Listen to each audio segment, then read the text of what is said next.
একটা জাতির ধ্বংসের জন্য নৈতিকতা বিবর্জিত নেতৃত্বই যথেষ্ট। আপনার বাবা নেতা ছিল, আপনি ছেলে, তো আপনি নেতা, এটাকে নেতৃত্ব বলে না। আপনি যদি মানুষকে প্রভাবিত করবার ক্ষমতা হাসিল করেন, মানুষের কাজে আসেন, আপনাকে যদি সমাজে কাজে লাগে, আপনি মানুষকে সাপোর্ট করেন, তখন আপনি নেতা হয়ে ওঠেন।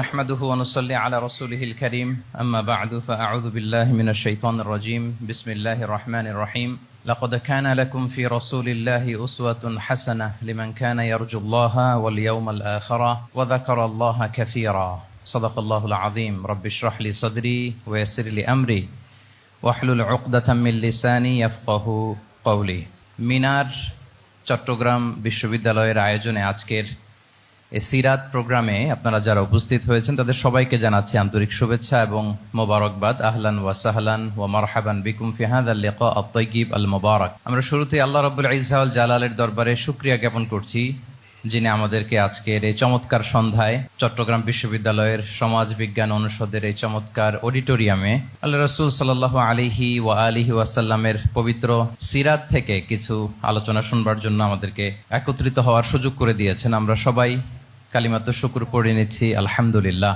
যে টপিকটির উপর আজকের সিরাত প্রোগ্রামে কিছু কথা আমি উপস্থাপন করবার চেষ্টা করব সেটা হচ্ছে প্রফেটিক লিডারশিপ, অর্থাৎ নবুবী নেতৃত্ব। আল্লাহ রাসূল সাল্লাল্লাহু আলাইহি ওয়াসাল্লামের নেতৃত্বের ধরন কেমন ছিল, কৌশলগুলো কেমন ছিল, স্ট্র্যাটেজি কেমন ছিল, রূপরেখা কেমন ছিল, এবং সেখান থেকে লেসন নিয়ে বর্তমান নেতৃত্বকে আমরা কিভাবে আরো ডেভেলপ করতে পারি, ইমপ্রুভ করতে পারি, এ নিয়ে সামান্য কিছু কথা আজকের এই প্রোগ্রামে আমি উপস্থাপন করার চেষ্টা করব ইনশাআল্লাহ বিইذনিল্লাহ। তো মূল আলোচনাতে যাওয়ার আগে আমাদের শুরুতে নেতৃত্ব জিনিসটা কি, what is leadership, what is the essence of leadership, এই বিষয়টা ক্লিয়ার হইতে হবে। এটা ক্লিয়ার হলে আমরা পুরো আলোচনাটা খুব ভালো করে উপভোগ করতে পারবো ইনশাআল্লাহ।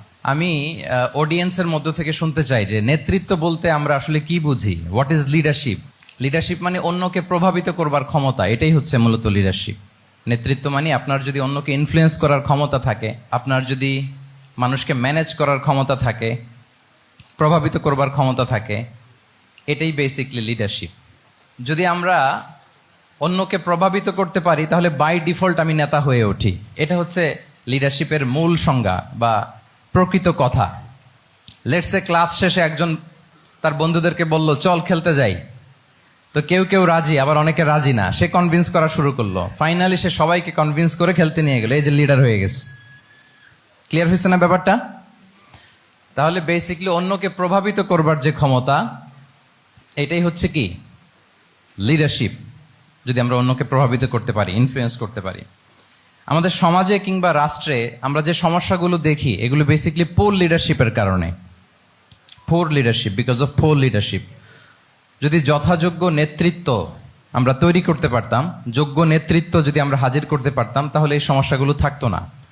আমরা আল্লাহ রাসূল সাল্লাল্লাহু আলাইহি ওয়া আলিহি ওয়াসাল্লামের নেতৃত্বের গুণাবলীগুলো, যদি ওনার যে লিডারশিপ ট্রেডস, লিডারশিপ ফিচার্সগুলো আছে, এগুলো যদি আমরা খেয়াল করি তাহলে দেখবো যে এগুলো দিয়ে তিনি পুরো একটা জাতি, একটা ভূখণ্ডের জীবনধারা পাল্টে দিয়েছিলেন। তাহলে নেতৃত্বের দিক থেকে অ্যাজ এ লিডার তিনি কতটা সফল, এটা খুব ক্লিয়ার আমাদের কাছে। আমরা এখন দেখার চেষ্টা করব যে রাসূল সাল্লাল্লাহু আলাইহি ওয়াসাল্লামের লিডারশিপটা আসলে কোন ধরনের লিডারশিপ ছিল, কোন ধরনের নেতৃত্ব ছিল, এবং সেখান থেকে বর্তমান সময়ে আমরা কি করে যুগোপযোগী নেতৃত্ব তৈরি করতে পারি। প্রথম যেটা বলতে হবে সেটা হচ্ছে আল্লাহ রাসূল সাল্লাল্লাহু আলাইহি ওয়া আলিহি ওয়াসাল্লামের নেতৃত্বটা ছিল servant leadership.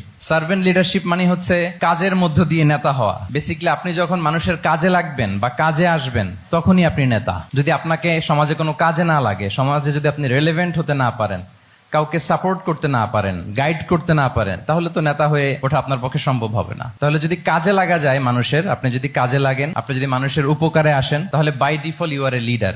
If you are society oriented, if you are people oriented, if you are service oriented, by default you are a leader. আমরা যদি আল্লাহ রাসূল সাল্লাল্লাহু আলাইহি ওয়া আলিহি ওয়াসাল্লামের জীবনের দিকে একটু খেয়াল করি তাহলে দেখবো যে নবী হওয়ার আগেও কিন্তু আল্লাহ রাসূল সাল্লাল্লাহু আলাইহি ওয়াসাল্লামের এই ক্যারেক্টারিস্টিক্স গুলো ছিল, এই ফিচার গুলো ছিল। উনি মানুষের অনেক কাজে এসেছেন, তিনি মানুষকে সাপোর্ট করতেন, বিপদে তাদের পাশে দাঁড়াতেন, তাই না? তিনি তো অফিসিয়ালি 40 বছর বয়সে নবী হলেন, যদিও আল্লাহর এলেমে তিনি অনেক আগে থেকেই নবী। কিন্তু দুনিয়াতে আল্লাহ রাসূল সাল্লাল্লাহু আলাইহি ওয়াসাল্লাম যখন 40 বছর বয়সে উপনীত হলেন, তখনই তো হেরা গুহায় নাজিল হলো ইকরা বিসমি রাব্বিকাল্লাযী খালাক, read in the name of your lord who has created. এই যে 5টা আয়াত নাজিল হলো, উনি নিয়ে আসলেন, কাঁপতে লাগলেন। খাদিজা রাদিয়াল্লাহু তাআলা আনহার কাছে বললেন যে মনে হয় আমি মারা যাব, আমাকে কম্বল চাপা দাও, আমার ভয় লাগছে, আমি কাঁপছি। তখন খাদিজা রাদিয়াল্লাহু তাআলা আনহা ওনাকে আশ্বস্ত করলেন, ওয়াল্লাহি লা ইউখজিকাল্লাহু আবাদা, আপনি ভয় পাবেন না, আল্লাহ আপনাকে অপদস্থ করবেন না। ইন্নাকা লা তাসিলুর রাহিমা ওয়া তাসদুকুল হাদিসা, নিশ্চয় আপনি আত্মীয়তার সম্পর্ককে বজায় রাখেন, আপনি সবসময় সত্য কথা বলেন। ওয়া তাহমিলুল কাল্লা, আপনি মানুষের বোঝা বয়ে দেন। ওয়া তাকসিবুল মা'দুমা, যার উপার্জন করার কোনো সক্ষমতা নেই তার জন্য আপনি উপার্জন করেন, তাকে আপনি ফিনান্সিয়াল সাপোর্ট করেন। ওয়া তাকরিউদ দাইফা, আপনি মেহমানকে খাওয়ান। ওয়া তুঈনু আলা নাওয়াইবিল হক, সত্য যেখানে বিপন্ন সেখানে আপনি সত্যের বীর সেনানী হয়ে দাঁড়িয়ে যান। তো এই ফিচার যাদের মধ্যে থাকে এমন ব্যক্তিত্বকে আল্লাহ তাআলা কখনোই অপমান করতে পারেন না। আপনি চিন্তিত হবেন না, ডোন্ট ওয়ারি অ্যাবাউট ইট, কোনো ভয় নাই, কোনো চিন্তা নাই, আপনি আশ্বস্ত হন। তাহলে দেখেন এই যে 6টা গুণের কথা খাদিজা রাদিয়াল্লাহু তাআলা আনহা বললেন, এগুলো কিন্তু রাসূল সাল্লাল্লাহু আলাইহি ওয়াসাল্লাম নবী হওয়ার আগের গুণ, অর্থাৎ 40 বছর বয়সে তিনি উপনীত হওয়ার আগেই ওনার এই অভ্যেস ছিল যে উনি অন্যের বোঝা বইয়ে দিতে হেল্প করতেন, মানুষকে সাপোর্ট করতেন। যার উপার্জন করার সুযোগ নাই, ক্ষমতা নাই, তাকে তিনি উপার্জন করে দিতেন, মানে তাকে ফিনান্সিয়ালি সাপোর্ট করতেন, মেহমান খাওয়াতেন।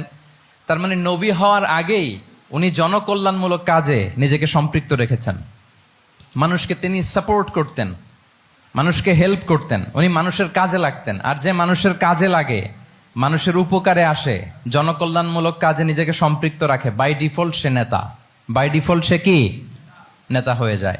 তাহলে to serve before to lead, নেতৃত্ব এটা আসলে পজিশনের সাথে সম্পৃক্ত না, ইটস অল অ্যাবাউট ইনফ্লুয়েন্স। আপনার বাবা নেতা ছিল, আপনি ছেলে, তো আপনি নেতা, এটাকে নেতৃত্ব বলে না। আপনি যদি মানুষকে প্রভাবিত করবার ক্ষমতা হাসিল করেন, মানুষের কাজে আসেন, আপনাকে যদি সমাজে কাজে লাগে, আপনি মানুষকে সাপোর্ট করেন, তখন আপনি নেতা হয়ে ওঠেন।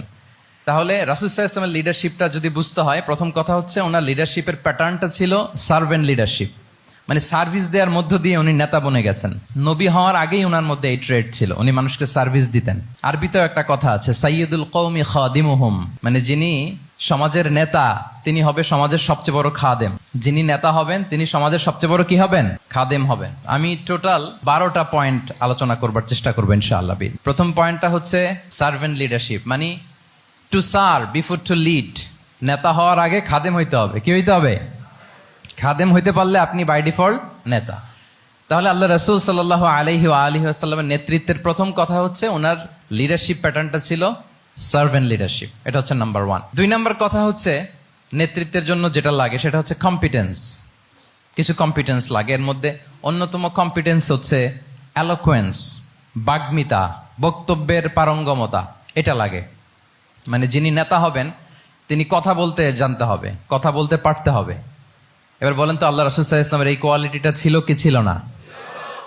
অসাধারণ কমিউনিকেশন স্কিল ছিল আল্লাহ রাসূল সাল্লাল্লাহু আলাইহি ওয়া আলিহি ওয়াসাল্লামের। এবং ওনার পাবলিক স্পিকিং এর যে কি দক্ষতা, আমরা ওনার বিভিন্ন বক্তব্যে, ওনার জুমার খুতবায়, ওনার বিভিন্ন আলোচনায়, বক্তব্যগুলো থেকে আমরা বুঝতে পারি। তাহলে নেতা হইতে হলে তার এলোকোয়েন্স লাগে, বাগ্মিতা লাগে। একজন মানুষ সর্বপ্রথম কোন জিনিসের প্রেমে পড়ে জানেন? কথার প্রেমে পড়ে। কিসের?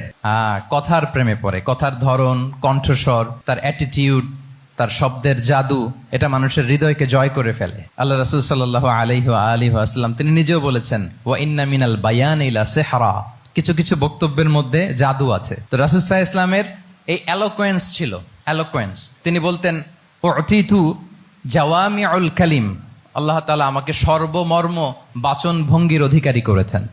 মানে উনি যেটা বলতেন এটা ছিল very precise in wording but comprehensive in meaning. এটার যে দোতনা, এটার যে appeal to the heart of the people, to the heart of the listener, এটা অসাধারণ, মানুষের হৃদয়কে জয় করে ফেলতো। আল্লাহু আকবার। তাহলে নেতা হইতে হইলে তার কমিউনিকেশন স্কিল লাগবে। কি বলেন? লাগবে। এখন নেতা আসছে, উনি বক্তব্য করতে পারতেছে না, তাহলে কি নেতা হইতে পারবে? তাহলে পাবলিক স্পিকিং, কমিউনিকেশন স্কিল, এটা ইটস এ মাস্ট, এটা নেতার লাগবে।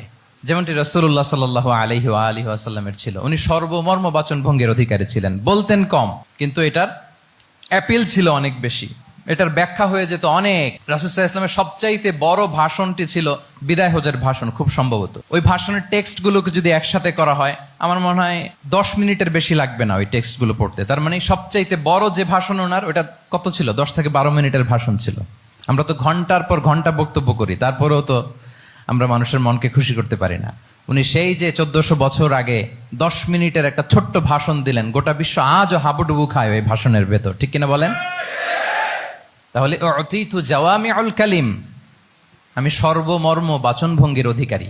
সুবহানাল্লাহ, ভেরি প্রেসাইজ এন্ড ক্লিয়ার। কতটা প্রেসাইজ এন্ড ক্লিয়ার ছিল রাসূল সাল্লাল্লাহু আলাইহি ওয়াসাল্লামের বক্তব্য?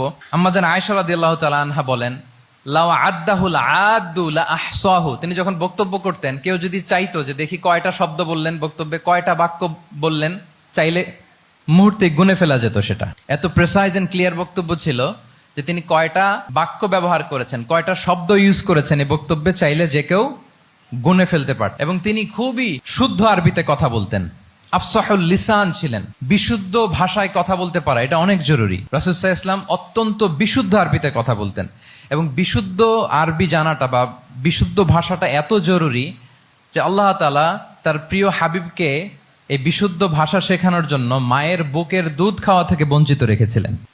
আমি আবারও বলছি, বিশুদ্ধ ভাষাটা এত জরুরি যে আল্লাহ তাআলা তার প্রিয় হাবিবকে মায়ের বুকের দুধ থেকে বঞ্চিত রেখেছেন শুধু বিশুদ্ধ ভাষার জন্য। তিনি কিন্তু মায়ের বুকের দুধ খেতে পারেন নাই। হালিমাতু সাদিয়ার সাথে সেই বনু সাদ গোত্রে চলে গিয়েছেন, সেখানে ছিলেন। হালিমাতু সাদিয়া ওনাকে দুধ খাইয়েছেন। এরপরে যখন মরুভূমির চমৎকার পরিবেশে একেবারে বিশুদ্ধ আরবি তিনি শিখেছেন, আবার শিশু মুহাম্মদ সাল্লাল্লাহু আলাইহি ওয়াসাল্লামকে তিনি তার মায়ের কাছে ফিরিয়ে দিয়েছেন। তাহলে চিন্তা করে দেখেন যে বিশুদ্ধ ভাষার জন্য মায়ের বুকের দুধকে স্যাক্রিফাইস করা হয়েছে। আল্লাহু আকবার। তাহলে আম্মা জান আয়েশা রাদিয়াল্লাহু তাআলা আনহা বলতেন, লাউ আদ্দাহুল আদ্দু লা আহসাহু, চাইলে যে কেউ গুনতে পারতো যে তিনি প্রিয় নবীজি কয়টা বাক্য বললেন, কয়টা শব্দ। এত প্রিসাইজ এন্ড ক্লিয়ার ছিল। অন্য বর্ণনায় এসেছে, কানা ইয়াতাকাল্লামু বিকালামিন বাইনাহু ফাসলুন, তিনি এমন ভাবে কথা বলতেন, কথার মাঝখানে মাঝখানে পজ দিতেন। কি দিতেন? পজ দিতেন, মানে একটু থামতেন যাতে করে শ্রোতারা বুঝতে পারে। ইয়াতাকাল্লামু বিকালামিন বাইনাহু ফাসলুন, বলতে বলতে মাঝে মাঝে একটা পজ দিতেন যাতে সবাই বুঝতে পারে। ইয়াহফাযুহু মান জালাসা ইলাই, আশেপাশে যারা বসতো তারা সহজে এটা মুখস্থ করে ফেলতে পারে। পজ দিয়ে দিয়ে থেমে থেমে এত চমৎকার করে ওনার প্রেজেন্টেশন ছিল, বক্তব্য মালাগুলো ছিল, ফলে যারা শুনতেছে ইজিলি মুখস্থ করে ফেলতে পারত। এবং গুরুত্বপূর্ণ কথা তিনি এমফাসাইজ করতেন, 3 বার বলতেন। একবার তিনি বলতেছেন আত্তাকওয়া হা হুনা হা হুনা হা হুনা ওয়া ইউশিরু ইলা সাদরিহি সালাসা মাররাত, তাকওয়াকে তিনি এখানে রেফার করেছেন। আমরা তো মনে করি তাকওয়া সব ঢুকে গেছে এইখানে, তাকওয়া ঢুকে গেছে টুপিতে, তাকওয়া ঢুকে গেছে জামাতে, এগুলো তাকওয়ার একটা নমুনা। কিন্তু আল্লাহ রাসূল সাল্লাল্লাহু আলাইহি ওয়াসাল্লাম বলেছেন তাকওয়া এখানে এখানে এখানে, এভাবে 3 বার তিনি ইঙ্গিত করেছেন। গুরুত্বপূর্ণ কথাকে তিনি এভাবে এমফাসাইজ করতেন। মাঝে মাঝে এমন আবেগঘন বক্তব্য উপস্থাপন করতেন, সাহাবারা অশ্রুসিক্ত হতো। ওয়াজিলাত মিনহাল কুলুব যারাফাত মিনহাল উয়ুন, সাহাবারা বলতেন যে আমরা অশ্রুসিক্ত হতাম, আমাদের হৃদয় বিগলিত হতো। এত চমৎকার মর্মস্পর্শী বক্তব্য তিনি করতেন। এটা প্রেক্ষাপটের আলোকে। আবার যুদ্ধের ময়দানে যখন কমান্ড করতেন, তখন আলা সাউতু ওয়াশতাদ্দা গদাবু, তিনি রেগে যেতেন, উঁচু কণ্ঠে তিনি কথা বলতেন, মনে হচ্ছে একজন সেনাবাহিনীর কমান্ডার তার ব্যাটালিয়নকে কমান্ড করছেন। আল্লাহু আকবার। তাহলে বক্তব্যের যত দিক হতে পারে, স্লো মোশনে তেজস্বী বক্তব্য, খুব জ্বালাময়ী বক্তব্য, আবার মর্মস্পর্শী বক্তব্য, সব ধরনের বক্তব্য তিনি করতেন। সুবহানাল্লাহ। তাহলে এলোকোয়েন্স, 2 নাম্বার হচ্ছে এলোকোয়েন্স। কম্পিটেন্সের খুব গুরুত্বপূর্ণ একটা অংশ হচ্ছে এলোকোয়েন্স, বাগ্মিতা। এটা একজন নেতার থাকা চাই। কি বলেন? একজন নেতার এরকম বক্তব্য দিতে জানতে হবে না? আল্লাহ রাসূল সাল্লাল্লাহু আলাইহি ওয়া আলিহি ওয়াসাল্লাম তিনি ঠিক এইভাবে বক্তব্য করতেন। মাঝে মাঝে তিনি ইমোশনাল ইন্টেলিজেন্স ইউজ করতেন, মানে আবেগ অনুভূতিকে নাড়িয়ে দিয়ে শ্রোতাকে প্রভাবিত করে ফেলা। স্পিরিচুয়াল ইন্টেলিজেন্স বা ইমোশনাল ইন্টেলিজেন্স তিনি বক্তব্যের মধ্যে ব্যবহার করতেন। এমন ভাবে তিনি নাসিহাত করতেন, এমন ভাবে কথা বলতেন, মানুষের আবেগ অনুভূতিকে তিনি নাড়িয়ে দিতেন। আল্লাহু আকবার। ছোট্ট একটা উদাহরণ এখানে আমি হাজির করি। আপনারা হুনাইনের যুদ্ধের কথা নিশ্চয়ই শুনেছেন। কত হিজরিতে হয়েছিল?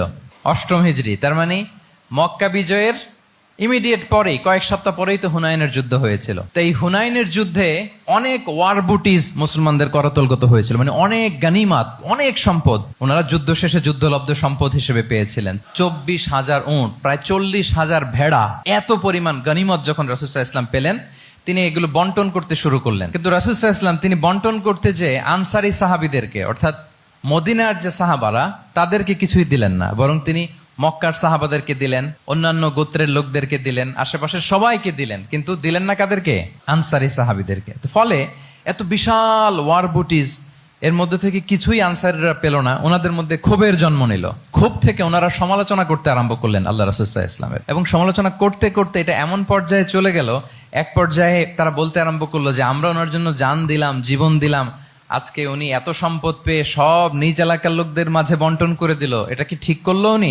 আল্লাহর নবীকে ক্ষমা করুক। মানে কেমন যেন রাসূল একটা ভুল করে ফেলছেন, রাসূল সাল্লাল্লাহু আলাইহি ওয়াসাল্লাম ওনাদেরকে দিতে বাধ্য ছিলেন, এটা যেহেতু দেন নাই, আল্লাহ তার রাসূলকে ক্ষমা করুক, এরকম একটা কথা তারা বলে ফেললেন। এটা তো অনেক বড় কথা।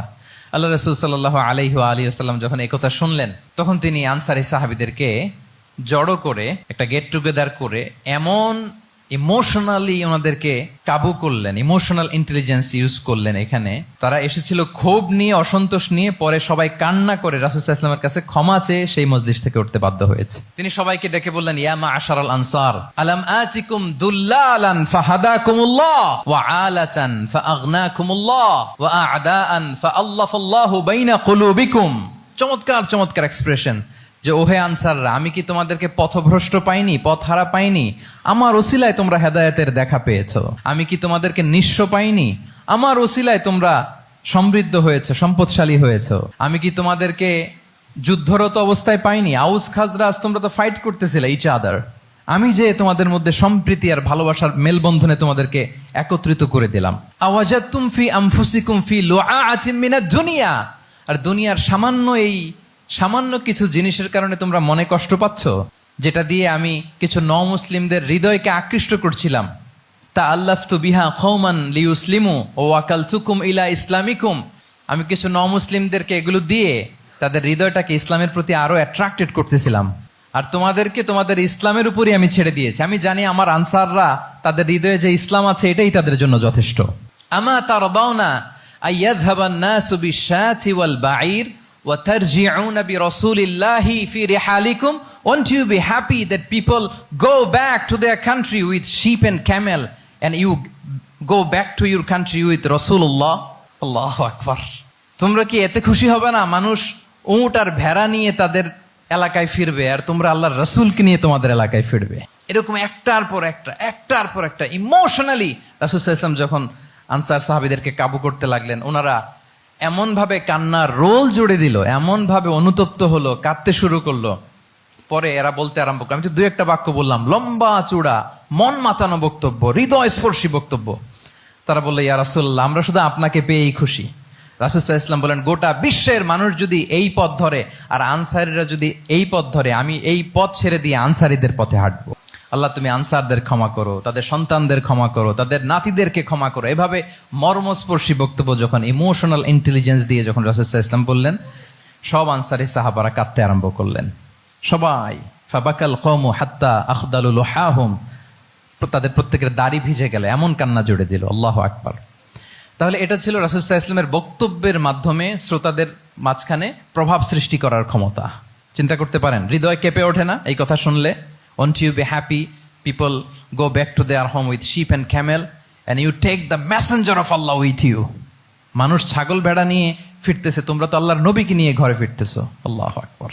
তাহলে এই কম্পিটেন্সটা লাগে একজন নেতার, তিনি এরকম মর্মস্পর্শী বক্তব্য দিতে জানতে হবে। 3 নাম্বার হচ্ছে কম্পেশন, মানে সফট হার্টেড, দয়াদ্র হৃদয় হতে হবে।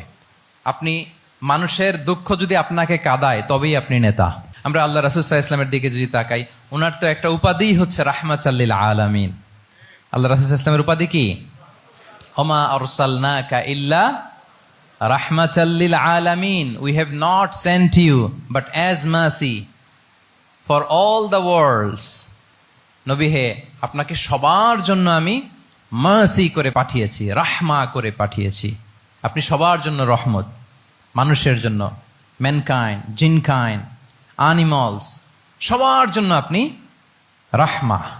রাসূল সাল্লাল্লাহু আলাইহি ওয়াসাল্লাম কতটা দয়াদ্র ছিল।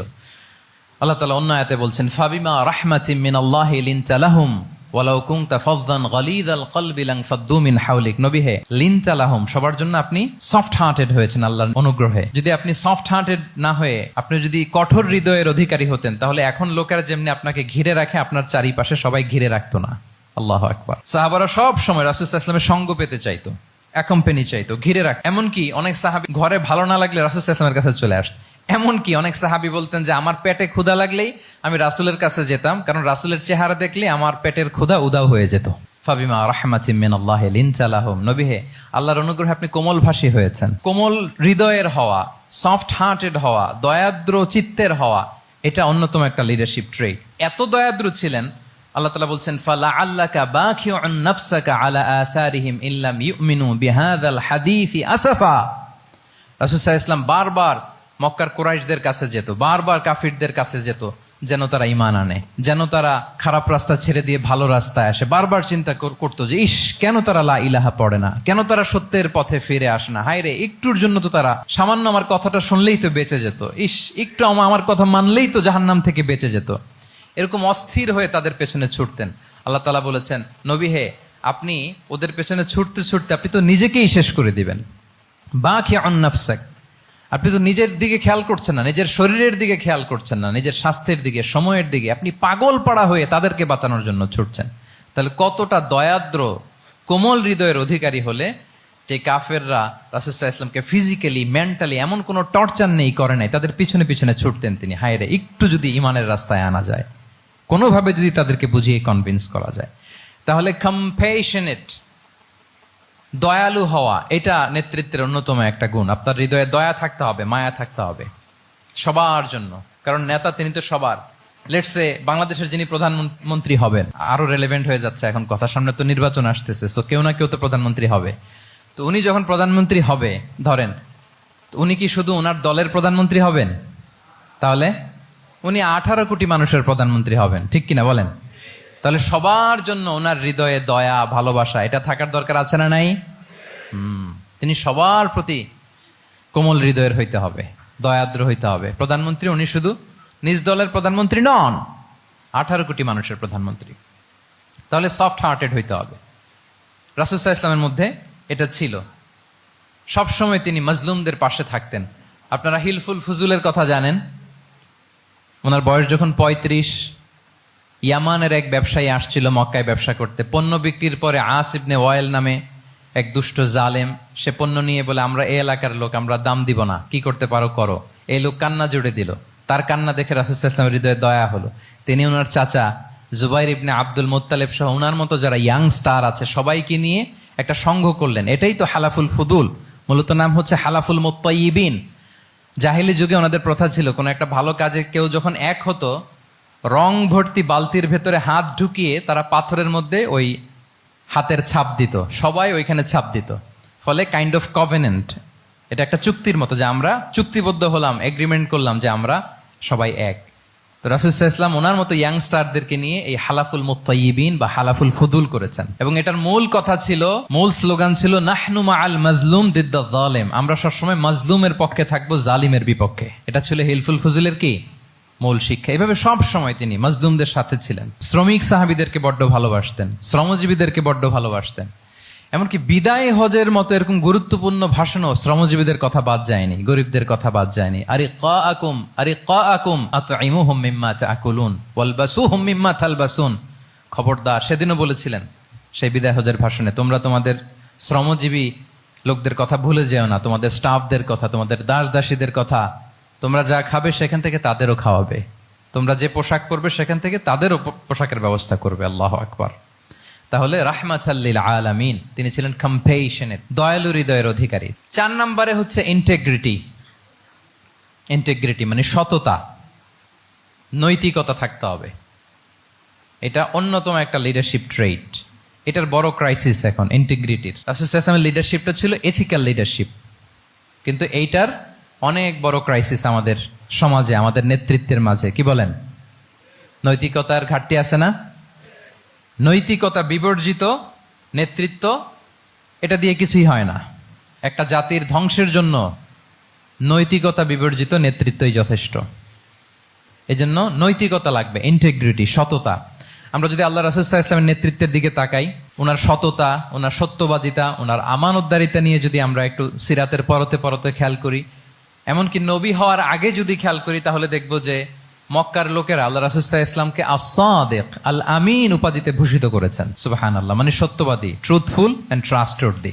স্বয়ং মক্কার লোকেরা, মক্কার মুশরিকরা রাসূল সাল্লাল্লাহু আলাইহি ওয়াসাল্লামকে উপাধি দিয়েছিলেন আল আমিন। কি উপাধি দিয়েছিলেন? আল আমিন। তার মানে কখনো মিথ্যা বলেননি, কখনো আমানতের খেয়ানত করেননি। যখন আয়াত নাজিল হলো ওয়া আনজির আশিরাতাকাল আকরাবিন, হে নবী আপনি আপনার নিকট আত্মীয়দেরকে সতর্ক করুন জাহান্নামের আযাবের, তিনি সাফা পাহাড়ের চূড়ায় উঠে গেলেন, ডাকতে আরম্ভ করলেন, ও মক্কার লোকেরা, ও আমার আত্মীয়রা, আমি যদি বলি এই পাহাড়ের পেছনে একদল ঘোড় সাওয়ার সশস্ত্র ব্যাটালিয়ন তোমাদেরকে এখনই অ্যাটাক করবে, তোমরা কি বিশ্বাস করবে? আকুনতুম মুসাদ্দিকিয়া, আমার কথা বিশ্বাস করবে? মক্কাবাসী এক বাক্যে কি বলেছিল জানেন? তারা বলেছিল নাম, অবশ্যই বিশ্বাস করবে। কেন বিশ্বাস করবে? বলে যে মা জাররাবনা আলাইকা ইল্লা সিদকা, we have never ever experienced a single lie from you in our life. আমরা জীবনে কোনোদিন তোমার মিথ্যা বলতে শুনি নাই। আল্লাহু আকবার। কি নিঃসংকোচ স্বীকৃতি এলাকার লোকদের।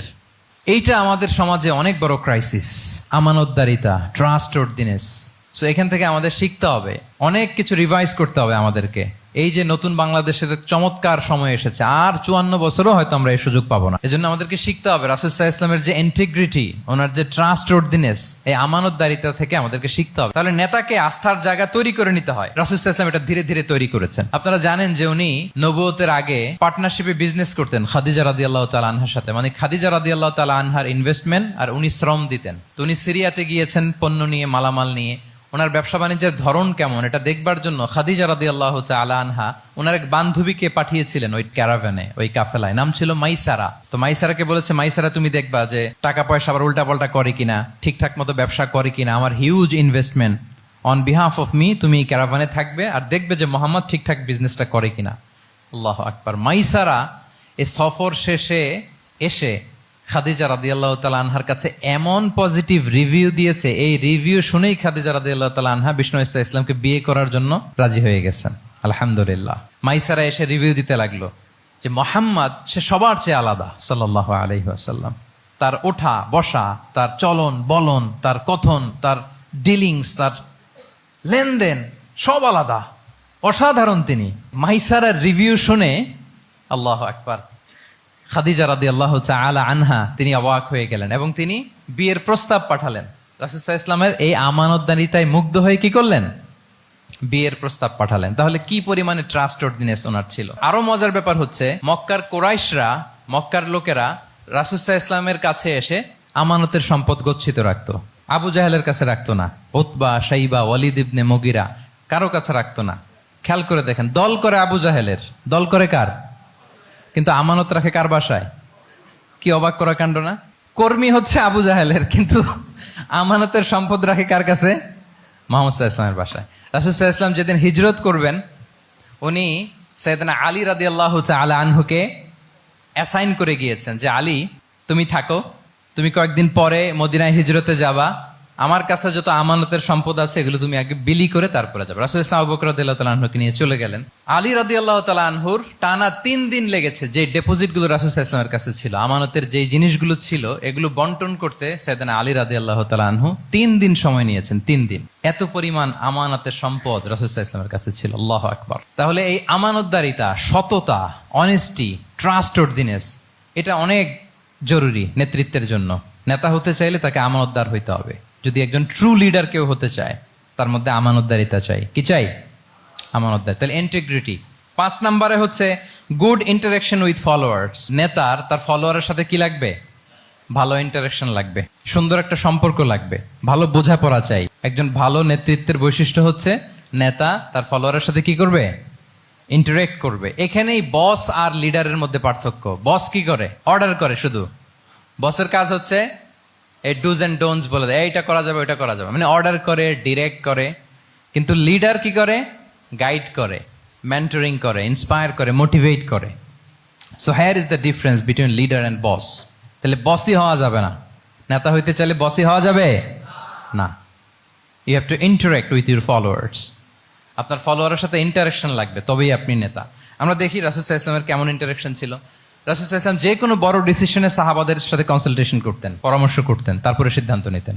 ওয়াশাবিরহুম ফিল আমর, এই আয়াতের ভিত্তিতে তিনি সবার সাথে কি করে নিতেন? সাহাবাদের সাথে পরামর্শ করে নিতেন। আপনারা দ্বিতীয় হিজরির যে বদরের যুদ্ধের কথা জানেন।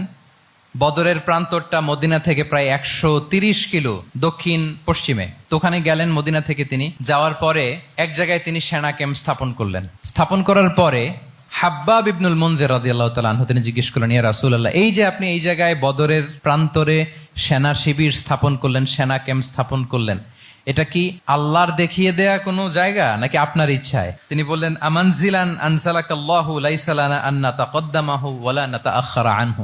এটা কি একেবারে ফিক্সড আল্লাহর পক্ষ থেকে ওহী যে এখানেই শিবির স্থাপন করতে হবে, নাকি আমহু আর রায়ু ওয়াল হারবু ওয়াল মাকিদা, নাকি এটা যুদ্ধের কৌশল হিসেবে আপনি নিজ থেকে করেছেন? রাসূল সাল্লাল্লাহু আলাইহি ওয়াসাল্লাম বললেন, না, এটা কোনো ওহী না। আমার কাছে মনে হয়েছে, আমার যে অ্যানালিসিস, আমার মনে হয়েছে বদরের যুদ্ধে এখানেই আমাদের পজিশনিংটা হইলে ভালো হয়। হাব্বাব ইবনে মুনজির রাদিয়াল্লাহু তাআলা আনহু বলেন, না, ইদান লাইসা হাযা বিমানসিল ইয়া রাসূলুল্লাহ। তাহলে এইখানে যদি আপনার নিজ থেকে আপনি এটা ডিসাইড করেন, আমি আপনার অনুমতিক্রমে বলতে চাই ইয়া রাসূলুল্লাহ, এটা সুন্দর জায়গা হয়নি। সুন্দর জায়গা হয়নি? তাহলে কোথায়? হাব্বাব বললেন, ওইখানে, ওই যে বদরের একটা কুয়া আছে, এখানে পানির সোর্স আছে। আমরা যদি ওইখানে একটা ব্লকেট দিয়ে দাঁড়াতে পারি, তাহলে কোরাইশরা এসে আর পানি খেতে পারবে না। ওরা পানি না খেয়েই মরবে, যুদ্ধেও মরবে, পানির অভাবেও মরবে। আল্লাহু আকবার। এক মুহূর্ত দেরি করলেন না রাসূল সাল্লাল্লাহু আলাইহি ওয়াসাল্লাম। এই অপিনিয়ন পাওয়ার সাথে সাথেই বললেন, এই সেনা ক্যাম্প এখান থেকে উঠে হাব্বাব যেখানে বলেছে ওইখানে যে সেনা শিবির স্থাপন করো। এক সেকেন্ডও দেরি করেন নাই। তাহলে কোনো ইগোইস্টিক ঝামেলা ছিল না, ভেরি অ্যাকোমোডেটিভ ছিলেন রাসূল সাল্লাল্লাহু আলাইহি ওয়াসাল্লাম। আমরা অনেক সময় নতুন কোনো কথা শুনলে, কোনো রিফর্ম শুনলে, শ্রোতাদের মধ্যে থেকে কিছু একটা শুনলে আটকে উঠি, চেঞ্জ করতে চাই না, রিজিড হয়ে থাকে। এই রিজিডিটি রাসূল সাল্লাল্লাহু আলাইহি ওয়াসাল্লামের মধ্যে ছিল না। ভেরি অ্যাকোমোডেটিভ ছিলেন, ইজিলি ওপেন আপ করতে পারতেন। মুহূর্তেই বলেন, ঠিক আছে, আমি যেখানে করেছি আসলে ঠিক হয় না। হাব্বাব যেখানে বলেছে সবাই ওখানে যে সেনা ক্যাম্প স্থাপন করো। আল্লাহু আকবার। উনি চাইলে বলতে পারতেন, এই হাব্বাব, তুমি কি আমার চেয়ে বেশি বুঝো? আমি তো নবী, তুমি আমার উম্মাহ, আমার কাছে ওহী আসে। কোনো ধরনের আর্গুমেন্টে না যে সরাসরি রাসূল সাল্লাল্লাহু আলাইহি ওয়াসাল্লাম এটাকে মেনে নিলেন। আল্লাহু আকবার। তাহলে এই যে ইন্টারাকশন দেখেন, কত চমৎকার ইন্টারাকশন ছিল সাহাবীদের সাথে রাসূলুল্লাহ সাল্লাল্লাহু আলাইহি ওয়া আলিহি ওয়াসাল্লামের। তাহলে good interaction with your followers, এটা জরুরি।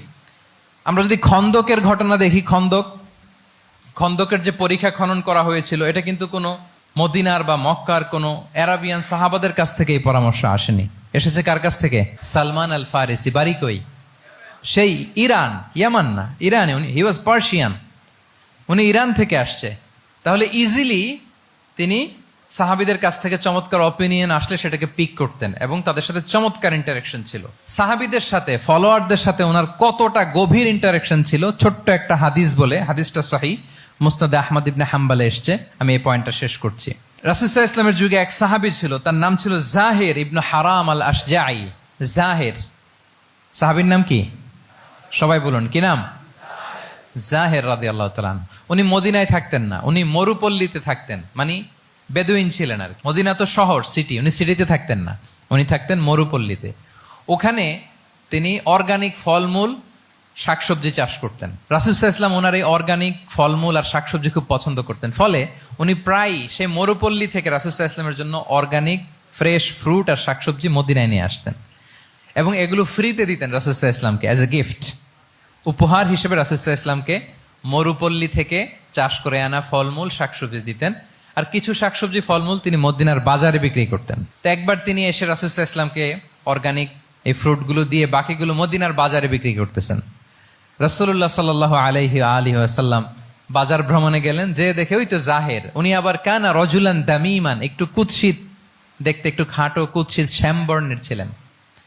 তো ওনাকে দেখেই রাসূল সাল্লাল্লাহু আলাইহি ওয়াসাল্লাম পিছন থেকে এরকম ঝাপটে ধরলেন। উনি তো দেখতে পারতেছেন না কে ধরলো। উনি বলে, মান হাদা আরসিলনি, এই ছাড়ো ছাড়ো, কে কে, এই কোন লোক আমারে ধরলো? ছাড়ো ছাড়ো করে অস্থির। যখন পিছনে ফিরে দেখে আল্লাহ রাসূল সাল্লাল্লাহু আলাইহি ওয়াসাল্লাম, এখন আর ছাড়াছাড়ি করে না, এখন ওনার পিঠটা রাসূল সাল্লাল্লাহু আলাইহি ওয়াসাল্লামের বুক মোবারকের দিকে আরো লাগাই দিচ্ছে এইভাবে। সুবহানাল্লাহ। এতক্ষণ বলে, এই কে, ছাড়ো ছাড়ো। যখন দেখে রাসূল সাল্লাল্লাহু আলাইহি ওয়াসাল্লাম এখন আর তাড়াহুড়ো করতেছে না, এখন ওনার পিঠটা রাসূল সাল্লাল্লাহু আলাইহি ওয়াসাল্লামের বুক মোবারকের সাথে আরো ঠেলে দিচ্ছে। রাসূল সাল্লাল্লাহু আলাইহি ওয়াসাল্লাম এবার মজার ছলে বললেন, মাইয়াশতারি হাযাল আব, ফান করে বলতেছেন, এই একটা দাস আছে আমার কাছে, এই লোকটারে কে কিনবে, আমি বেচবো। জাহির রাদিয়াল্লাহু তাআলা আনহু বলেন, ইয়া রাসূলুল্লাহ, ইদান ওয়াল্লাহি তাজিদুনি কাসিদান, আমি কালো মানুষ, আমি সস্তা মানুষ, আমারে বেচলে বেশি দাম পাবেন না আপনি, আমি তো সস্তা মানুষ ইয়া রাসূলুল্লাহ।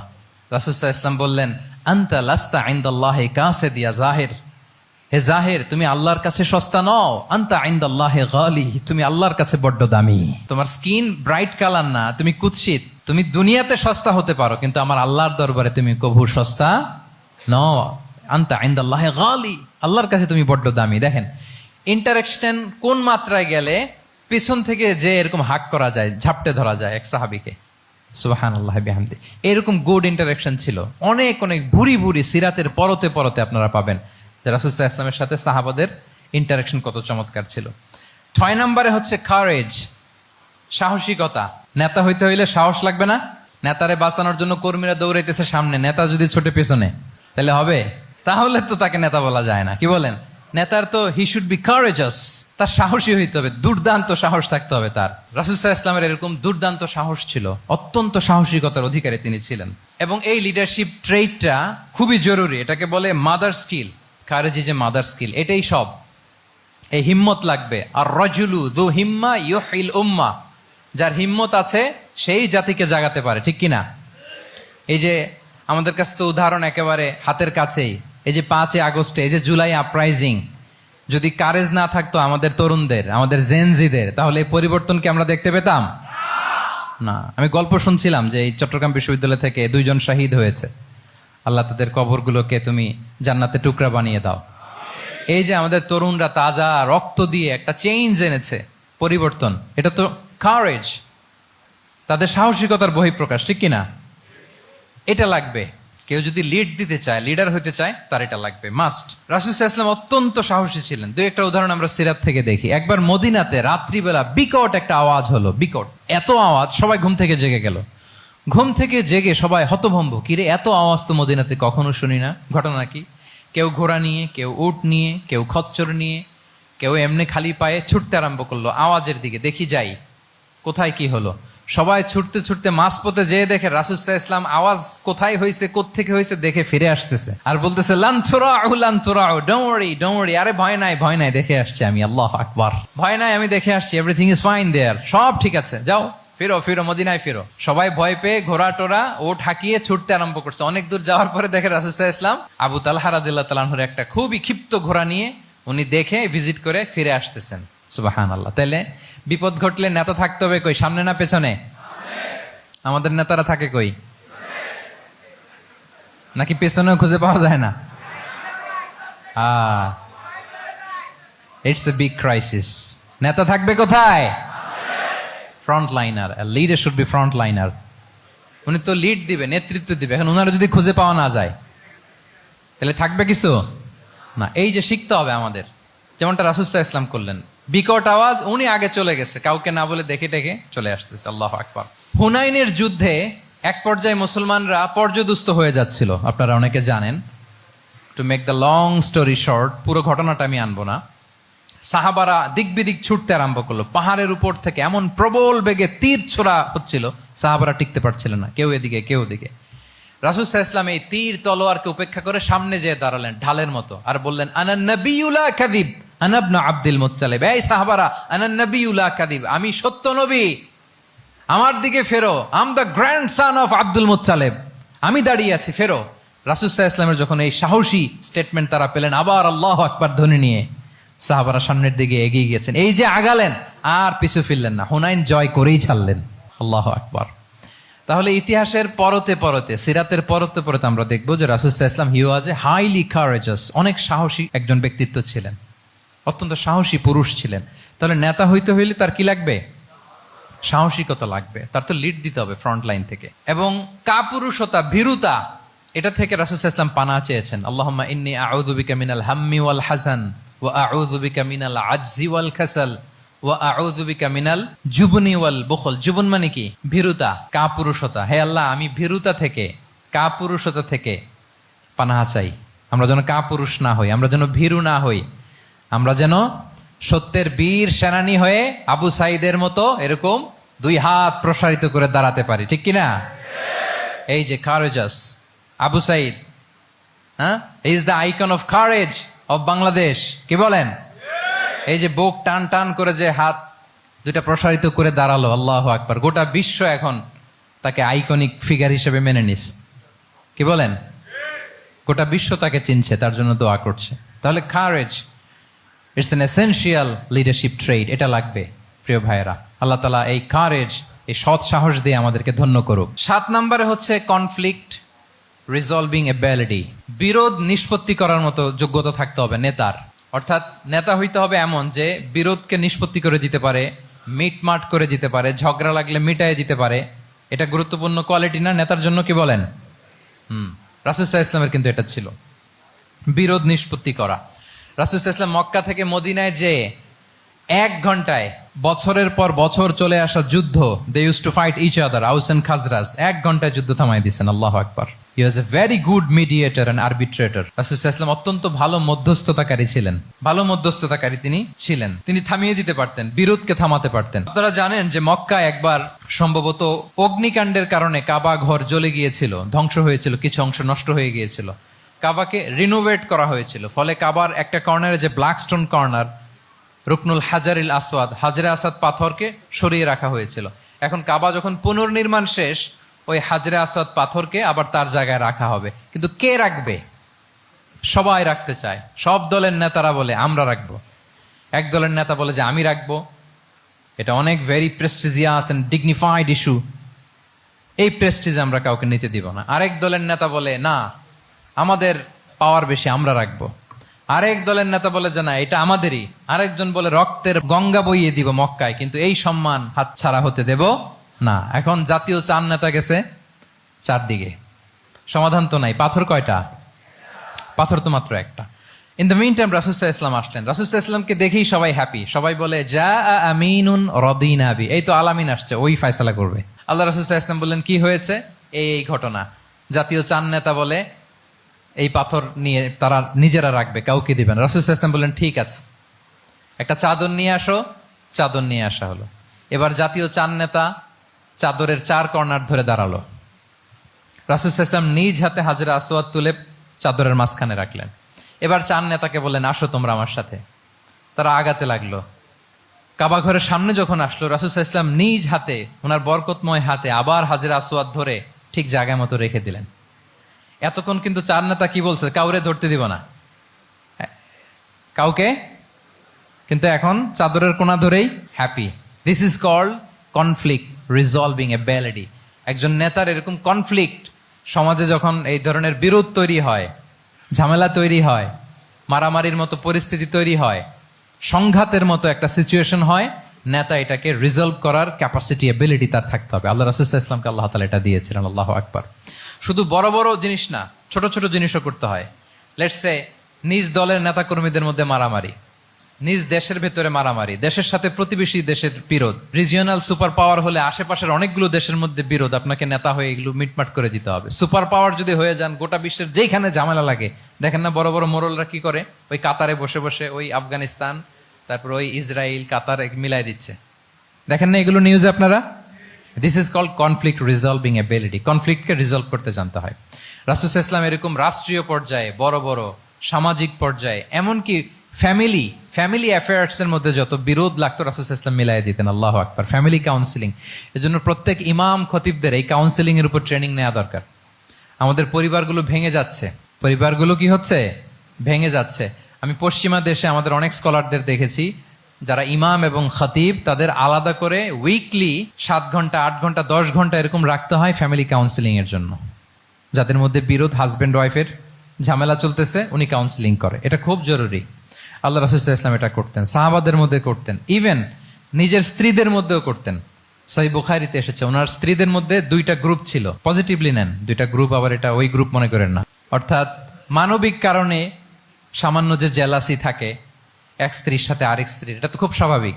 ওই ওনাদের মধ্যে একসাথে তো এট এ টাইমে খুব সম্ভবত 9 জন স্ত্রী বেঁচে ছিলেন।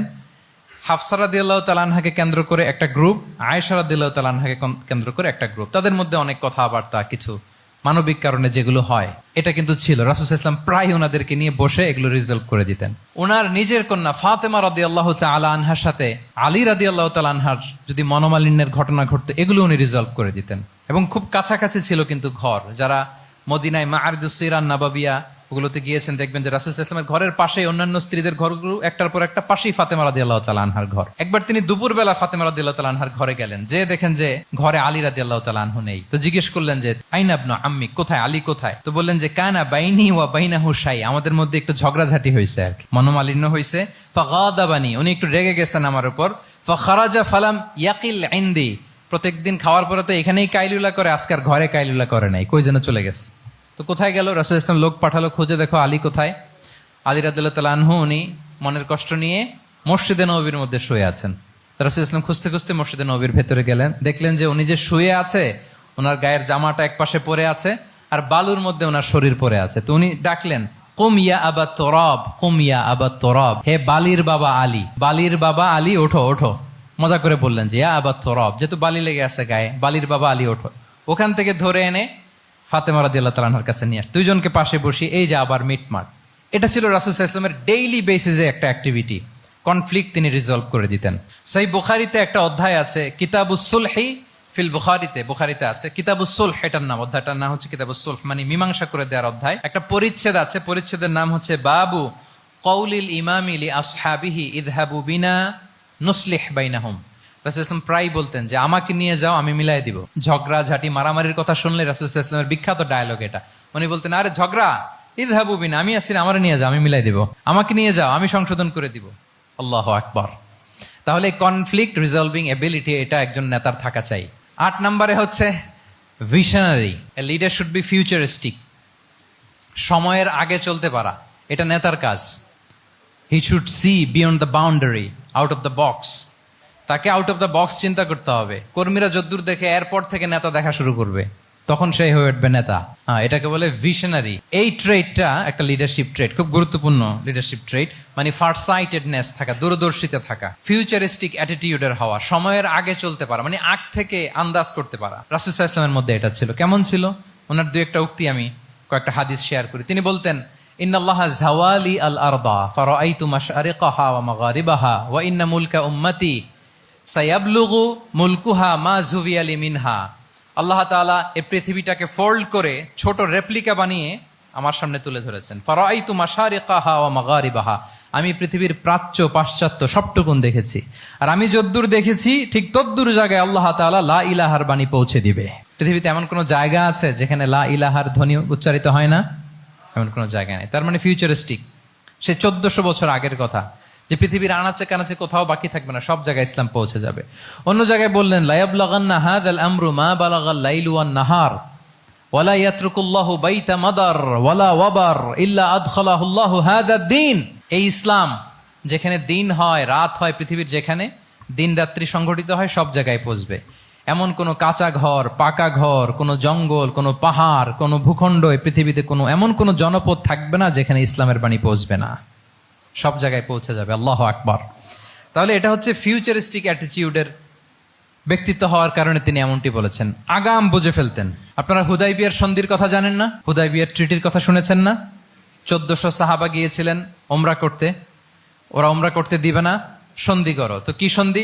বলে যে রসুল্লাহ লেখা যাবে না, মুহাম্মদ রসুল্লাহ, নো রসুল্লাহ, রসুল্লাহ কাটো। সাহাবিরা বলে আমরা কাটতে পারবো না। রাসূল ইসলাম বললেন না না, কেটে ফেলো। কাটা হলো। এই বছর ওমরা করতে পারবো না, সাহাবারা বলে আমরা মানি না। রাসূল ইসলাম বললেন এটাও মেনে নাও। আগামী বছর আসবা ওমরা করতে, থাকতে পারবা মাত্র 3 দিন। কয়দিন? সাহাবিরা বলে অসম্ভব, এটা আমাদের ভূখণ্ড, আমরা যতদিন মনে চায় থাকবো। রাসূল ইসলাম বললেন না না, বাদশেদ না, মেনে নাও। মক্কা থেকে কোনো লোক মদিনায় গেলে আমাদেরকে মক্কায় ফেরত দিতে হবে, কিন্তু মদিনা থেকে কেউ মক্কায় আসলে আমরা ফেরত দেব না। দেখছেন ক্লজগুলো? দেখছেন একটার পর একটা, সবগুলো কাফিরদের পক্ষে যায়। কোন সাহাবা রাজি হচ্ছেন না, কিন্তু আল্লাহ রাসূল সাল্লাল্লাহু আলাইহি ওয়াসাল্লাম কি বলেন? মেনে নাও, রাজি। কারণ সাহাবারা তো অতটুক দেখতে পারতেছে না। বলেন 3 তালা উপর থেকে, 3 তালা ভবন থেকে একজন মানুষ যদ্দূর দেখে, 30 তালা ভবনের উপর থেকে কি ওইরকমই দেখে? পানোরামিক ভিউ দেখে, সে অনেক বড় করে দেখে। আর 3 তালার উপর থেকেই সামান্য কিছু দেখে। রাসূল সাল্লাল্লাহু আলাইহি ওয়াসাল্লাম অনেক দূর দেখতে পাচ্ছিলেন। তিনি চিন্তা করলেন, কিছু বছর যদি আমাদের মধ্যে দাঙ্গা হাঙ্গামা যুদ্ধ বন্ধ থাকে, আমরা গ্লোবালি ইসলামকে ছড়াই দিতে পারবো। শান্তভাবে মদিনাতে একটা স্ট্রং ইসলামিক কমিউনিটি আমরা তৈরি করতে পারবো। আল্লাহু আকবার। এবং তিনি দেখতে পাচ্ছিলেন, ইন্না ফাতাহনা লাকা ফাতহাম মুবিনা। এই হুদাইবিয়ার এই চুক্তি, যেটা আদতে অ্যাপারেন্টলি মনে হচ্ছে সব আমাদের বিপক্ষে যায়, আসলে এইটাই আমাদেরকে ভূমি ধস জয় এনে দিবে। আল্লাহু আকবার। এবং সেটাই হয়েছে। 9 নাম্বার হচ্ছে রেজিলিয়েন্স।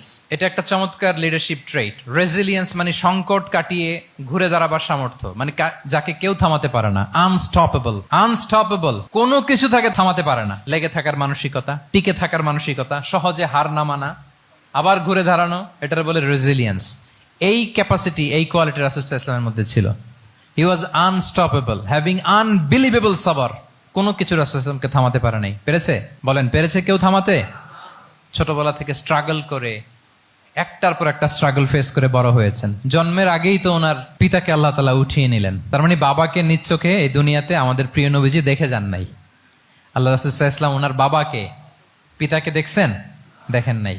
ওনাদের আমেনা এবং আব্দুল্লাহ, ওনাদের সংসার ছিল মাত্র সপ্তাহখানেক, এক সপ্তাহ সংসার। এই সপ্তাহখানেকের সংসারেই আল্লাহ তাআলা রাসূল সাল্লাল্লাহু আলাইহি ওয়াসাল্লামকে ওনার মায়ের পেটে পাঠিয়েছেন। আব্দুল্লাহ চলে গেলেন ব্যবসায়, ফিরে আসার পথে ওখানেই মারা গেলেন, ইয়াসরিবে। তার মানে জন্মের আগেই বাবাকে হারালেন, ইয়াতিম হয়ে দুনিয়াতে আসলেন। এরপরে মাকে হারালেন, এরপরে দাদাকে হারালেন, এরপরে চাচাকে হারালেন। Physically, mentally torture, emotionally traumatise করার যত ধরন আছে কাফিররা করেছে, কোনো কিছু রাসূল সাল্লাল্লাহু আলাইহি ওয়াসাল্লামকে থামাতে পেরেছে? ওনার লাইফ থ্রেট ছিল। হিজরতের রাতে তো আল্লাহ তাআলা বললেন আজই যেতে হবে, না হলে হত্যার ষড়যন্ত্র হচ্ছে, ব্ল্যাক ম্যাজিক করা হয়েছে। রাসূল সাল্লাল্লাহু আলাইহি ওয়াসাল্লাম খাসির মাংস, খাসির যে বাজুর মাংস, এটা পছন্দ করতেন। খাইবারে এক ইহুদি নারী এই খাসির মাংসের মধ্যে বিষ মিশিয়ে, পয়জন দিয়ে রাসূল সাল্লাল্লাহু আলাইহি ওয়াসাল্লামকে খাইয়েছিল হত্যার জন্য, একটার পর একটা। বলেন, রাসূল সাল্লাল্লাহু আলাইহি ওয়াসাল্লামের মিশন থেকে এক চুল পরিমাণ ওনাকে পেছনে নেওয়া গিয়েছে? He was unstoppable. This is called resilience. একজন নেতার মধ্যে এই রেজিলিয়েন্ট মানসিকতা থাকতে হবে যে আমাকে কেউ থামাইতে পারবে না, আমরা আমাদের মঞ্জিলে মকসুদে যাবই, এই মেন্টালিটির হইতে হবে। এটা হচ্ছে একটা লিডারশিপ ট্রেট, রেজিলিয়েন্ট। 10 নম্বরে হচ্ছে স্ট্র্যাটেজিক লিডারশিপ। নেতার কৌশলী হতে হয়। তার যে লক্ষ্য, মিশন, ভিশন, এটা সে সুকৌশলে আদায় করে নিবে। শুধু স্ট্র্যাটেজি নিয়ে, রাসূল সাল্লাল্লাহু আলাইহি ওয়াসাল্লামের স্ট্র্যাটেজি নিয়ে সুদীর্ঘ আলোচনা হতে পারে। আমি 2-1টা স্ট্র্যাটেজির কথা বলি, 2-1টা ওয়ার স্ট্র্যাটেজি। যুদ্ধের ময়দানে উনি কি স্ট্র্যাটেজি অবলম্বন করতেন দেখেন। উনি যুদ্ধের ডিস্ট্রাকশনকে, ক্যাজুয়ালিটি মিনিমাইজ করবার জন্য ওনার নির্দেশনা থাকতো, খবরদার কোনো নারীর গায়ে হাত তুলো না যুদ্ধের ময়দানে, শিশুর গায়ে হাত তুলো না, কোনো পাদ্রীর গায়ে হাত তুলো না, উপাসনারত যে সন্ন্যাসীরা আছে তাদের গায়ে হাত তুলো না, ওই এলাকার গবাদি পশুগুলোকে মেরো না, গাছপালা ধ্বংস করো না, যারা তোমাদের বিরুদ্ধে তলোয়ার ধরেনি তাদেরকে অ্যাটাক করো না। আল্লাহু আকবার, হোয়াট এ স্ট্র্যাটেজি! এবং যুদ্ধ চলাকালীন সময়ে সব সৈনিককে উনি এক জায়গায় মোতায়েন করতেন না, 5 ভাগে ভাগ করে নিতেন। ডান পাশে মাইমানা, বাম পাশে মাইসারা, সামনে হচ্ছে মুকাদ্দিমাতুল জাইশ, মাঝখানে কালব, পেছনে খালফ। এইভাবে 5টা ব্যাটালিয়নে ভাগ করে তারপরে তিনি যুদ্ধ পরিচালনা করতেন। What a war strategy! বদরের যুদ্ধে যখন পৌঁছলেন মদিনা থেকে 130 কিলোমিটার দূরে, দূরে আফসা দেখা যায়, মরিচিকার মধ্যে দেখা যায় ওই যে মুশরিকরা ওখানে আসছে, কিন্তু তারা কতজন এটা তো বোঝা যায় না। তো কিছু ছেলে এই মরুভূমিতে থাকে, ওদেরকে পানি সরবরাহ করে। এদেরকে রাসূল সাল্লাল্লাহু আলাইহি ওয়াসাল্লাম জিজ্ঞেস করলেন যে কুরাইশরা যে আসছে তারা সংখ্যায় কত? এটা না জানলে তো উনি ওনার ওয়ার স্ট্র্যাটেজি ঠিক করতে পারবেন না, যুদ্ধের কৌশল। তো এরা বলে নাহনু লা নাদরি, আমরা জানি না কত। এখন এটা কিভাবে তিনি বের করবেন? সংখ্যায় তারা কত এটা তো আমাকে ফাইন্ড আউট করতে হবে। রাসূল সাল্লাল্লাহু আলাইহি ওয়াসাল্লাম বলেন যে ওরা কি খায়? বলে যে প্রতিদিন ওট জবাই করে খায়। তো রাসূল সাল্লাল্লাহু আলাইহি ওয়াসাল্লাম বলেন যে প্রতিদিন কয়টা ওট লাগে? বলে যে ইয়াউমান তিসআন ওই ইয়াউমান আশরান। 2 দিন হয়েছে আসছে, তো প্রথম দিন দেখলাম 9টা জবাই করছে, আজকে দেখছি 10টা জবাই করছে। রাসূল সাল্লাল্লাহু আলাইহি ওয়াসাল্লাম বললেন ইদান আল কওমু মা বাইনা আত-900 ওয়াল আলফ, তাহলে ওরা 900 থেকে 1000 এর মধ্যে। সুবহানাল্লাহ। এবার বলেন বদরের যুদ্ধে কুরাইশদের সংখ্যা ছিল কত? আল্লাহু আকবার, হোয়াট এ ওয়ার স্ট্র্যাটেজি! নমুনা দেখে বুঝে ফেলছেন কতজন তারা। এইভাবে রাসূল সাল্লাল্লাহু আলাইহি ওয়াসাল্লাম ওনার স্ট্র্যাটেজি নির্ধারণ করতেন। লোকেশন শেয়ার করতেন না। সুবহানাল্লাহ। কোথায় যাবেন বলতেন না, চলো চলো বলে ছুটতেছেন। কোথায় যাবেন উনি জানেন। অ্যাটাক করবেন এই দিকে, ডান দিকে। অ্যাটাক করবেন কোন দিকে? কিন্তু মদিনা থেকে বের হতেন বাম দিক দিয়ে। অ্যাটাক করবেন উত্তরে, মদিনা থেকে বের হতেন কোন দিক দিয়ে? দক্ষিণ দিক দিয়ে। যে রাতে হিজরত করবেন মদিনা উত্তর দিকে, উনি দক্ষিণ দিকে চলে গেছেন গারে সাউরে 3 দিন থেকে আগে, ওরা যাতে বুঝতে না পারে। সুবহানাল্লাহ। এটা ছিল রাসূল সাল্লাল্লাহু আলাইহি ওয়াসাল্লামের ওয়ার স্ট্র্যাটেজি। এবং সবাই যেই পথে মক্কা থেকে মদিনা যায় উনি কিন্তু ওই পথে যাননি। ক্যারাভেনগুলো, কাফেলাগুলো যেই পথে মক্কা থেকে মদিনা ইউজুয়াল রুট যেটা, যাননি। সাওয়াহেলি পথে, সাগরের পাশ দিয়ে স্পেশাল একজন গাইড ভাড়া করে তিনি গিয়েছেন। আল্লাহু আকবার। This is called strategy. তাহলে স্ট্র্যাটেজিক লিডারশিপ লাগবে। একজন নেতার স্ট্র্যাটেজিক প্ল্যানিং ঠিক করা লাগবে। এটা তাকে সামনের দিকে আগাতে অনেক সহায়তা করবে। 11 নম্বর, প্র্যাকটিক্যাল উইজডম, অর্থাৎ প্রজ্ঞা থাকতে হবে। একজন নেতা যে ডিসিশনগুলো সে মেক করবে এটা প্রজ্ঞায় সুসজ্জিত হইতে হবে। আল্লাহ রাসূল সাল্লাল্লাহু আলাইহি ওয়া আলিহি ওয়াসাল্লামের যতগুলো সিদ্ধান্ত ছিল, কাজ ছিল, কোনোটাই প্রজ্ঞা থেকে খালি ছিল না, সবগুলো ছিল প্রজ্ঞায় সমৃদ্ধ। ভুরি ভুরি উদাহরণ হাজির করা যেতে পারে। আমি দুইটা উদাহরণ দেই, মাক্কি জীবনের একটা উদাহরণ দেই। রাসূল সাল্লাল্লাহু আলাইহি ওয়াসাল্লাম মক্কাতে নবুয়তের ৫ম বছরে যখন নও-মুসলিম সাহাবাদের উপর অত্যাচারের মাত্রা মারাত্মক বেড়ে গেল, রাসূল সাল্লাল্লাহু আলাইহি ওয়াসাল্লাম সাহাবাদেরকে হিজরতে পাঠালেন। বলেন তো কোথায় পাঠিয়েছিলেন? সবাই বলুন। আবিসিনিয়াতে, বর্তমান ইথিওপিয়া, ইরিত্রিয়া, ওই এরিয়াতে আবিসিনিয়াতে তিনি পাঠালেন। বললেন যে দেয়ার ওয়াজ এ জাস্ট কিং আসহামা নেগাস। বললেন যে ওখানে আবিসিনিয়াতে যাও, ওখানে আসহামা নামে নাজ্জাশী একজন বাদশাহ আছে, খুব ভালো। তাদেরকে পাঠালেন নবুয়তের ৫ম বছরে। যেতে লাগলো, এক এক সময় এক এক সাহাবী যায়, যে ওখানে বড় একটা বেস তৈরি হলো, মুসলিম কমিউনিটি তৈরি হলো। এরপর ১৩ বছর পরে মাক্কি জিন্দেগির ১৩ বছর শেষ করে নবুয়তের রাসূল ইসলাম কোথায় চলে গেলেন? মদিনায়। মদিনায় যে রাসূল ইসলাম একটা ইসলামী স্টেট তিনি প্রতিষ্ঠা করলেন। প্রথম হিজরি যায়, দ্বিতীয় হিজরি যায়, একটার পর একটা যুদ্ধ যায়, মুসলিম কমিউনিটি বাড়ে, কমপ্লিট ইসলামিক স্টেট হয়ে যায়। কিন্তু ওই আবিসিনিয়া থেকে ওই গ্রুপ আর ফিরে না। নবুয়তের ৫ম বছরে যে গ্রুপকে রাসূল সাল্লাল্লাহু আলাইহি ওয়াসাল্লাম জাফর ইবনে আবু তালেবের নেতৃত্বে আবিসিনিয়ায় পাঠিয়েছিলেন, তারা মদিনায় কোন হিজরিতে আসছে জানেন? এইটা যদি কেউ উত্তর দিতে পারে তাহলে বুঝবো he is very genius in সিরাত। নবম, সপ্তম, মাশাআল্লাহ। কয়জন বলছে? এটা জানতেন? কে কে হাত তোলেন? মাশাআল্লাহ, অনেক জিনিয়াস আছে তো এখানে। হ্যাঁ, লটস অফ জিনিয়াস, মাশাআল্লাহ, মাশাআল্লাহ, তাবারাকাল্লাহ। জি, সপ্তম হিজরিতে এসেছিলেন জাফর ইবনে আবি তালেবের নেতৃত্বে। এখানে হিকমা, রাসূল সাল্লাল্লাহু আলাইহি ওয়াসাল্লামের উইজডমের ব্যাপারটা হচ্ছে, রাসূল সাল্লাল্লাহু আলাইহি ওয়াসাল্লাম আছেন মদিনাতে, একের পর এক কোরআনের আয়াত নাজিল হচ্ছে, আহকামগুলো সাহাবারা প্র্যাকটিস করতেছে, মসজিদে নববী হলো, ইসলামিক স্টেট হলো, বদরের যুদ্ধ হলো, উহুদ হলো, খন্দক হয়ে গেল, সব হয়ে যায়। কিন্তু ওনারা ফিরেন না কেন? ওনারা ফিরলেন সেই সপ্তম হিজরিতে খায়বার বিজয়ের পরে। এবং যেদিন জাফর ইবনে আবি তালেব আবিসিনিয়া থেকে সবাইকে নিয়ে ফিরলেন, রাসূল সাল্লাল্লাহু আলাইহি ওয়াসাল্লাম এত খুশি হলেন, উনি বললেন বি আইয়িহিমা আনা লা আদরি বি আইয়িহিমা আনা আফরাহ বি ফাতহি খাইবার আও বি কুদুমি জাফর। আজকে কোনটাতে আমি বেশি হ্যাপি আমি জানি না, আমার ভাই জাফরকে পেয়ে নাকি খাইবার বিজয়ের কারণ। আমি কনফিউশনে পড়ে গেছি যে এইটাতে বেশি খুশি হইলাম নাকি ওইটাতে। এর কারণ হচ্ছে রাসূল সাল্লাল্লাহু আলাইহি ওয়াসাল্লাম অপেক্ষা করতেছিলেন যে মদিনা এই স্টেটটাকে আগে ইন্টারনাল এবং এক্সটার্নাল যত থ্রেট হতে পারে সবগুলো থেকে আগে সেফ জোন বানাতে হবে। এমনও হতে পারে মদিনা হাতছাড়া হয়ে যেতে পারে। মদিনা যদি হাতছাড়া হয়, মদিনা থেকেও যদি আমার হিজরত করা লাগে, আমি কই যাব? ওইটারে সেকেন্ড বেস, প্ল্যান বি হিসেবে রেখে দিছিলেন যে জাফর তুমি আইসো না, তুমি থাকো, নতুন নতুন যা আয়াত আসবে আমি সাহাবী দিয়ে এই বিধানগুলো পাঠাবো, ওখানে প্র্যাকটিস করতে থাকো, ইউ উইল বি ফাইন দেয়ার, থাকো, আশা লাগবে না। থাকতে থাকতে সপ্তম হিজরি পর্যন্ত, খন্দকের যুদ্ধের মাধ্যমে যখন কুরাইশদের ২০ দাঁত ভেঙে দেওয়া হলো, সপ্তম হিজরিতে যখন খায়বার দুর্গ বিজয় হয়ে গেল, now Islam came as a regional super পাওয়ার।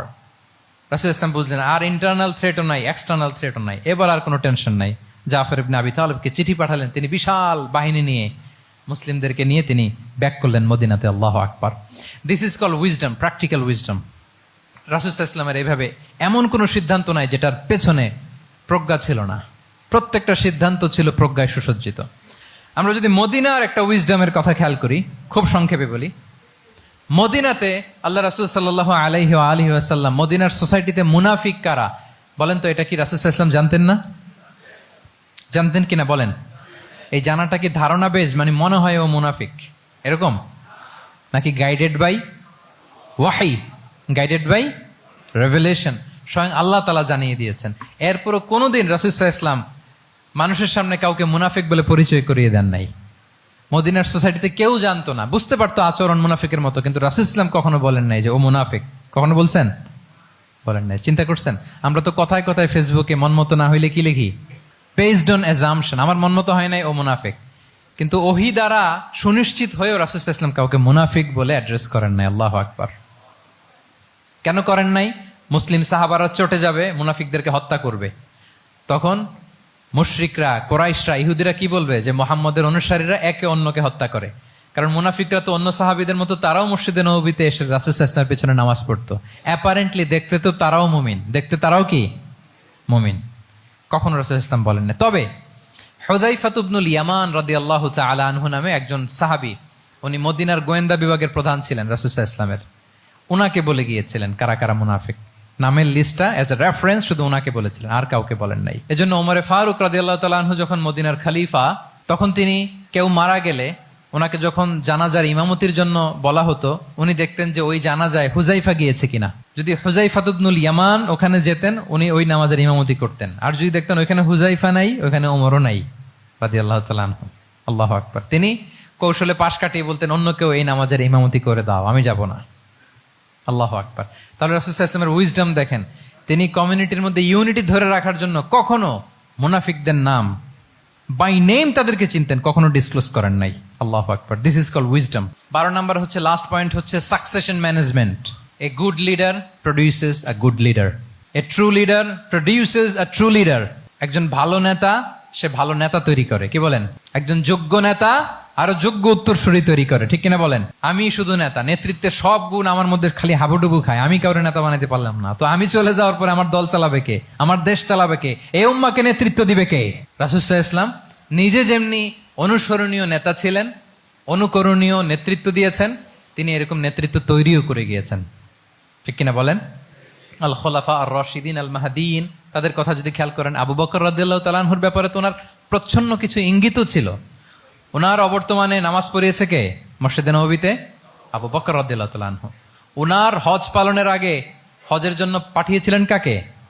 নবম হিজরিতে আবু বকর রাদিয়াল্লাহু তাআলা। এগুলো ছিল প্রচ্ছন্ন ইঙ্গিত। এবং সাকিফায়ে বনু সাঈদাতে ওমরে ফারুক বললেন যে আপনাকেই আমরা নেতা মানি, সবাই এক বাক্যে মেনে নিল। আজও ওই জায়গাটা মসজিদে নববীর এক পাশে সাকিফায়ে বনু সাঈদার বড় সাইনবোর্ড আছে, ওখানে বিকেলবেলা আনসারি সাহাবারা বসে গল্প করতেন। ওই জায়গাতে আবু বকর রাদিয়াল্লাহু তাআলা আনহুর খলিফা নির্বাচনের ব্যাপারটা ঘটেছিল। উনি ওসিয়ত করে গিয়েছিলেন ওমরে ফারুক রাদিয়াল্লাহু তাআলা আনহু খলিফা হবেন। ওমরে ফারুককে যখন অ্যাসাসিনেশন করা হলো, উনি একটা প্যানেল করে দিয়ে গেলেন। সেখান থেকে ওসমান রাদিয়াল্লাহু তাআলা আনহু হলেন। ওসমান রাদিয়াল্লাহু তাআলা আনহুর হত্যা পরবর্তী উদ্ভূত পরিস্থিতিতে আলী রাদিয়াল্লাহু তাআলা আনহু হলেন। একজনের চেয়ে আরেকজন শ্রেষ্ঠ, একজনের চাইতে আরেকজনের মানাকে অসাধারণ, অসাধারণ।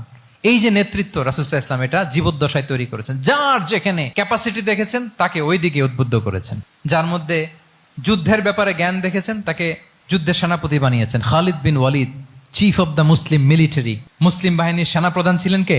খালিদ বিন ওয়ালিদ।